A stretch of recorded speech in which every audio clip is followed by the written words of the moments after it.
यहां सखा के पैरों को धोने के लिए सुदामा जी के पैरों का प्रक्षालन करने के लिए प्रभु ने रुक्मणी जी से गंगा जल मंगाया।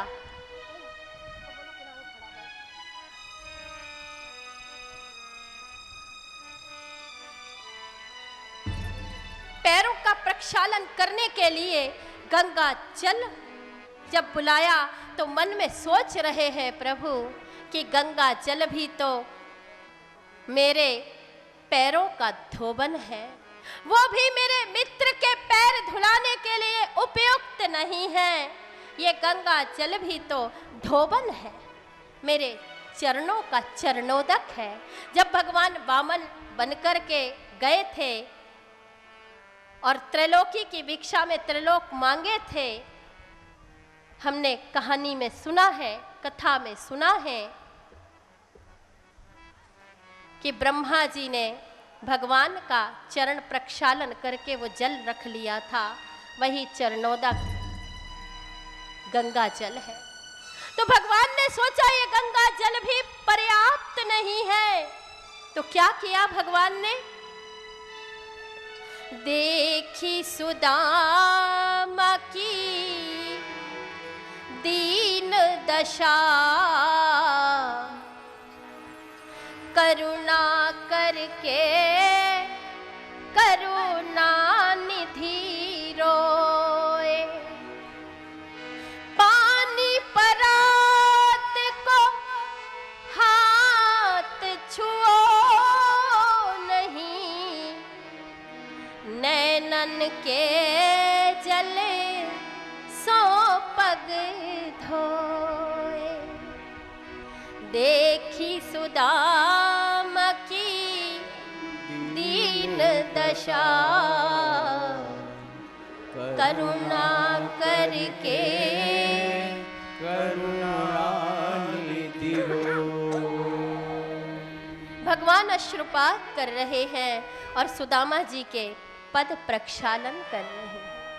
अरे अरे हे मित्र, ये क्या कर रहे हो? तो भगवान कह रहे हैं, हे सुदामा जी, मुझे करने दीजिए। आज मेरी द्वारिका पावन हो गई। आज आपके पैरों का प्रक्षालन करके मैं इस जल को पूरी द्वारिका में छिड़कूंगा ताकि मेरी द्वारिका पावन हो जाए। क्योंकि सुदामा जी, आज मैं जो कुछ भी हूं वो सब आप विप्रों की कृपा से हूं। विप्रः प्रसादात् धरणी धरो हम, और विप्रः प्रसादात् कमलावरो हम। विप्रः प्रसादात् अजिति जितो हम, और विप्रः प्रसादात् मम राम नाम। हे सुदामा जी, आज मैं जो कुछ भी हूँ आप विप्रों की कृपा से हूँ। आज तो मेरी द्वारिका पावन हो गई। आज तो मैं स्वयं धन्य हो गया। यहाँ महामंत्री उद्धव खड़े हैं। रुक्मणी जी अवाक होकर के देख रही हैं। महामंत्री उद्धव अश्रुपात कर रहे हैं कि धन्य हूँ जो मुझे द्वारिकाधीश के महामंत्री होने का सौभाग्य प्राप्त हुआ। ऐसे करुणा निधान का मैं महामंत्री बना। भगवान रोए, लेकिन सुदामा जी ज्यादा नहीं रोए, वे मन ही मन में रोए। स्वर्ण सिंहासन पर बिठा करके सम्मान किया, खूब आनंद हुआ, प्रसाद बना। भगवान तो पा चुके थे, भोग लगाया गया सुदामा जी को, ब्राह्मण देवता को भोग लगाया।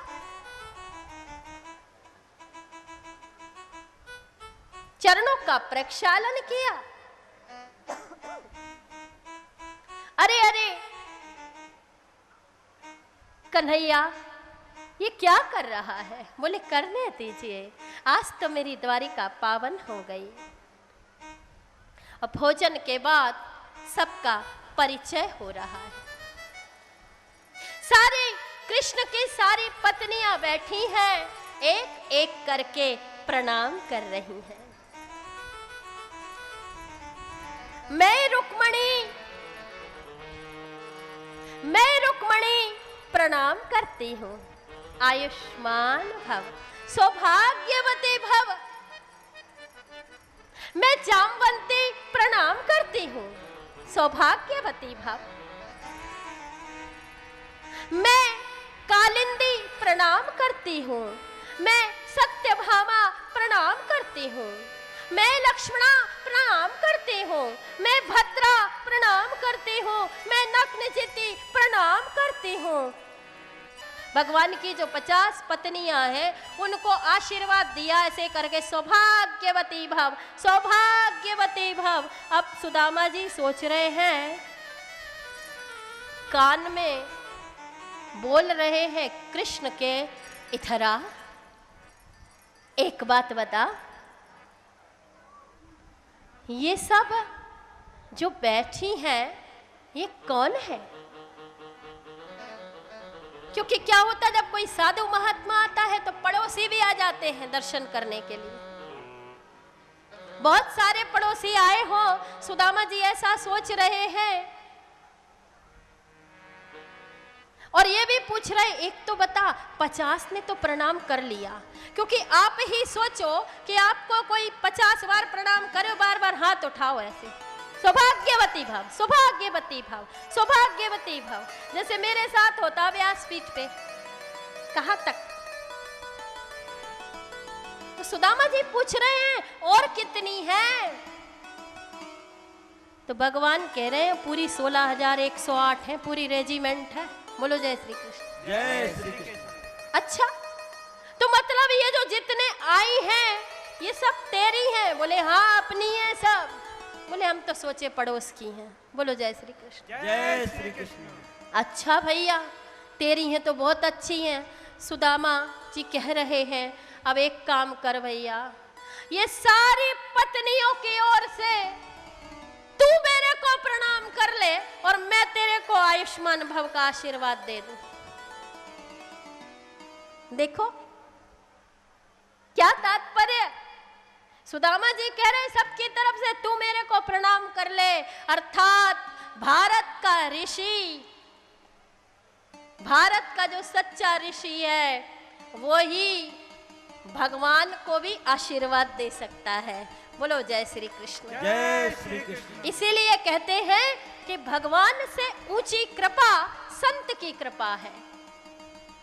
संत जिसके घर में भोजन कर लेता है उसका पूरा पाप खा जाता है, क्योंकि संत में पाप को पचाने की क्षमता होती है। बोलो जय श्री कृष्ण। जय श्री कृष्ण।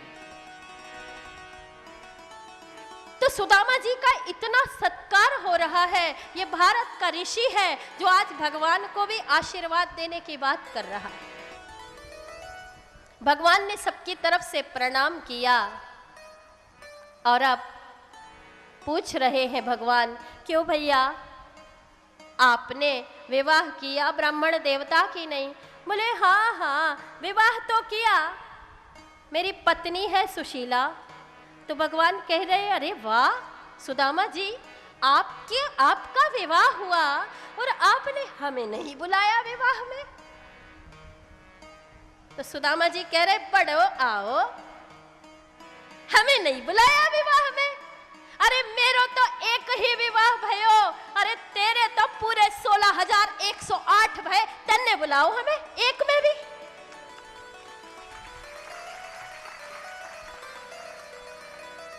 तो कह रहे हैं भैया ये 16,108 विवाह तो ऐसे भय कि 1 घंटा पहले तो मालूम नहीं कि विवाह होना है, 7 बजे मालूम नहीं कि विवाह होना है और 8 बजे बहू घर में बैठी है। बताओ कहां से बुलाते? क्योंकि जितनी धूमधाम से मिथिला में विवाह हुआ राम अवतार में, जितनी धूमधाम से राम अवतार में राम जी का विवाह हुआ, इनके कर्म में कहां लिखा? बोलो जय श्री कृष्ण। जय श्री कृष्ण। ये तो बचपन से लेकर के स्वधाम गमन तक 1 मिनट चैन से नहीं बैठे। पैदा भय की पूतना वसी आ गई, और विवाह भी हुए तो ऐसे ही हुए। 1 मिनट को भी कृष्ण शांति से बैठा नहीं।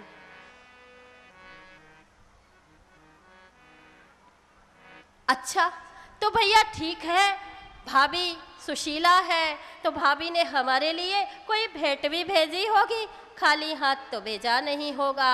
तो अब सुदामा जी सोच रहे हैं कि जा वाली बात यदि बाद में पूछ लेता तो अच्छा, क्योंकि कृष्ण की सारी पत्नियां तो एक से एक अमीर हैं। देखो सत्यभामा तो स्मंतक मणि लेके आई हैं, एक से एक राजघरानों की पत्नियां हैं कृष्ण की। इनके सामने हम क्या दिखाएं? लेकिन भगवान का ध्यान तो उसी तरफ है। दिखाओ ना।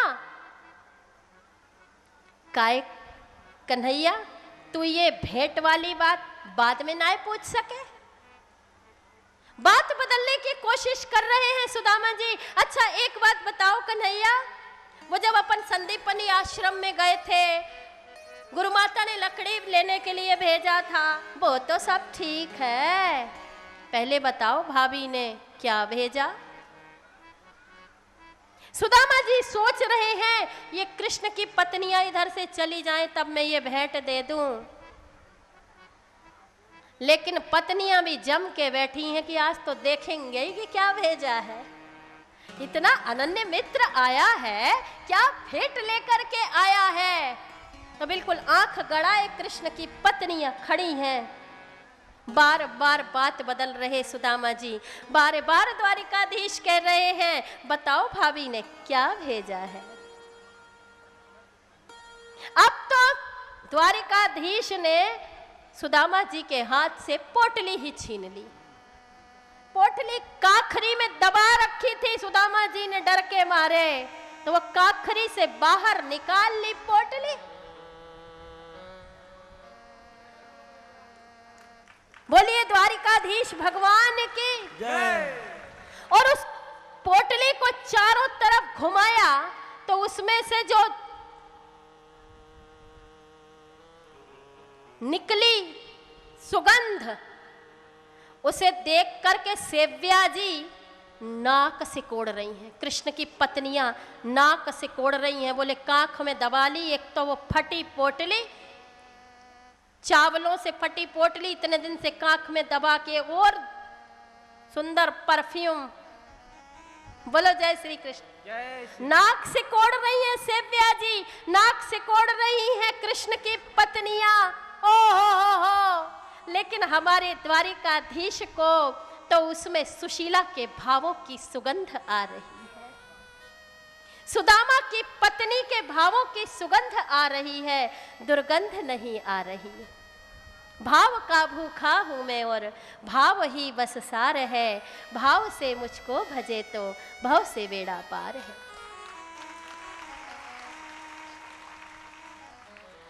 जैसे ही पोटली हाथ में ली और पोटली एक मुट्ठी चावल पोटली से निकाल करके अपने मुख में डाला तो क्या हुआ? मुख में डाला वैसे ही कहने लगे अनेन विश्वात्मा प्रियंताम, विश्व की आत्माएं तृप्त हो जाएं और पृथ्वी के एक छत्र सम्राट का सुख मैं सुदामा को देता हूं।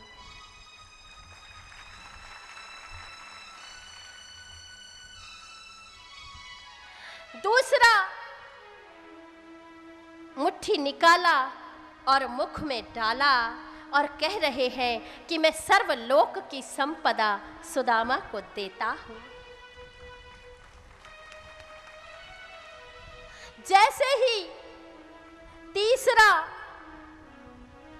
भाग निकाल करके मुट्ठी में रखा और उसे मुख में डालने की कोशिश की, वैसे ही रुक्मणी जी ने हाथ पकड़ लिया। क्या करते हो? क्या स्वयं भिखारी होना चाहते हो? बड़े मेहरबान हो रहे हो ब्राह्मण के ऊपर, भूल गए?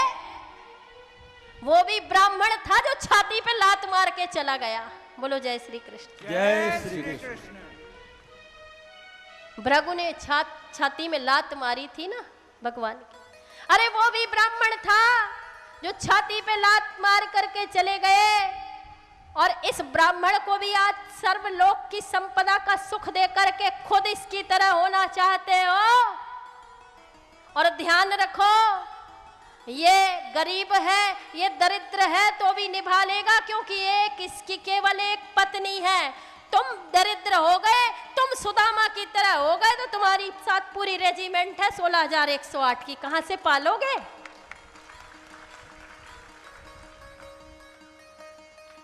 आंखों आंखों में ही कह रही हैं वो भी एक ब्राह्मण था, तो भगवान भी आंखों आंखों में जवाब दे रहे हैं कि वो भी एक ब्राह्मण था जिसके हाथ पत्र भेजा था। यदि वो ब्राह्मण पत्र लेके ना आता तो तुम द्वारिका की पटरानी ना बनती। बोलो जय श्री कृष्ण। जय श्री कृष्ण।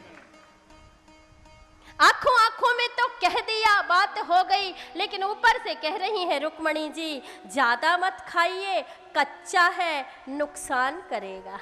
बोलो जय श्री कृष्ण। जय श्री कृष्ण। ज्यादा है, कच्चा मत खाइए, नुकसान करेगा। तो सुदामा जी भी कह रहे हैं हाँ हाँ कन्हैया नुकसान करेगा, ज्यादा मत खाओ। अब सुदामा जी से पूछ रहे हैं भगवान कि सुदामा जी आप इतने दिन कष्ट में रहे, आपने हमें याद नहीं किया। तो सुदामा जी कह रहे हैं भैया तुमने भी तो याद नहीं किया। तो भगवान कह रहे हैं मैं तो भैया मेरे पास समय नहीं है। तो सुदामा जी कह रहे हैं हम कौन से खाली बैठे, हमारे पास तुम्हें अपने काम से कब फुर्सत, हम तुम्हारे भजन से कब खाली।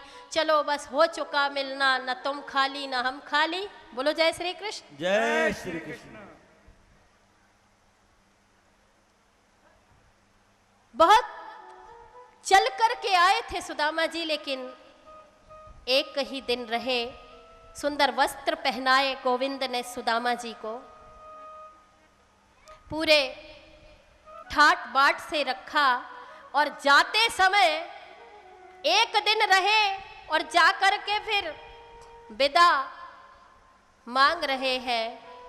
चलने में आने में तो महीनों समय लग गया, लेकिन ज्यादा नहीं रुके। और जब जाने लगे तो द्वारिकाधीश कहते उतारो ये वस्त्र, ये राजसी वस्त्र उतारो भैया।